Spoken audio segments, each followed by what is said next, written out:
powerful would you feel if here in midlife and beyond, you could simply stop repeating what is no longer working for you and overhaul where needed, following your own blueprints instead of someone else's? Let's get into this episode, my friend.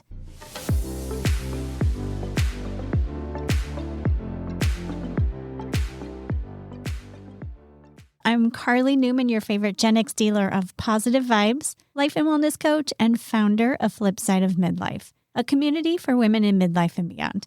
I'm so happy to have you here with me. Doing it differently in midlife and beyond. Think about all of the things you've been doing in a certain way for a long time. Things that worked beautifully for you some time ago.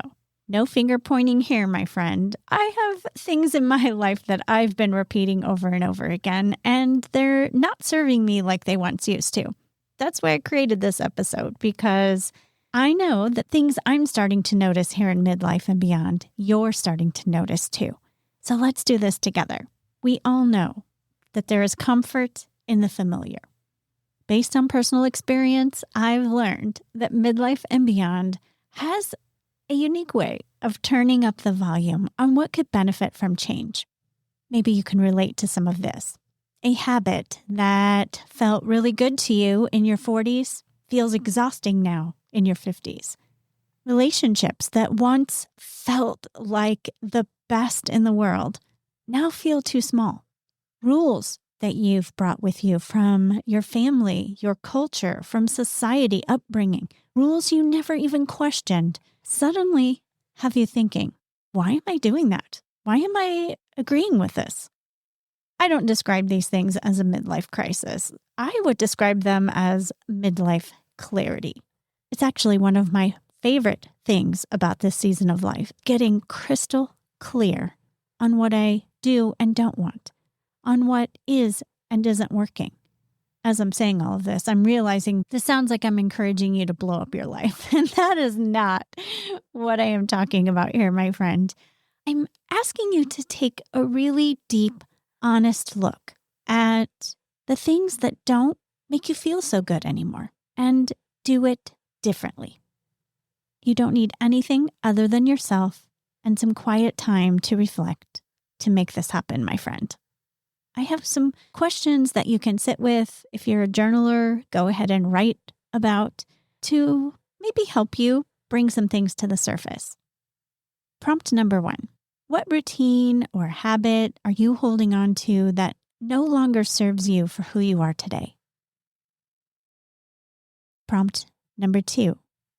Which relationships in your life reflect the real you, and which ones are keeping you stuck in a role you've outgrown?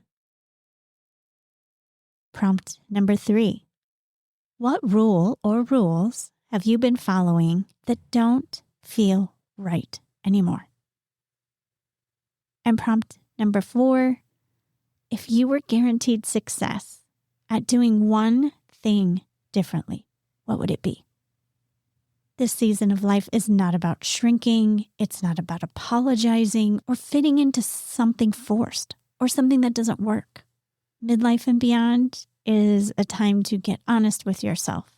Be curious about alternatives and allowing yourself to grow into the woman you are and the woman you're becoming. You've earned it, my friend.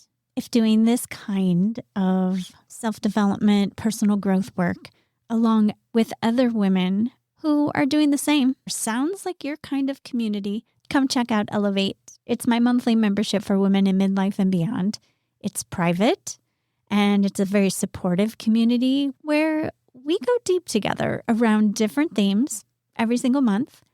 You can find out if it's right for you at flipsideofmidlife.com/elevate-membership. I'll include that link in the show notes for you too, my friend. I'd love to know your thoughts about today's episode. If you feel like sharing your answers to any of those 4 prompts, I'd love to hear what they are. And I'll reply back to you with my answer to the same prompt. You can reach out to me at Karli@flipsideofmidlife.com. Join me here on Wednesdays for more bite-sized episodes you can apply to your midlife and beyond, and every other Sunday for guided meditations and visualizations.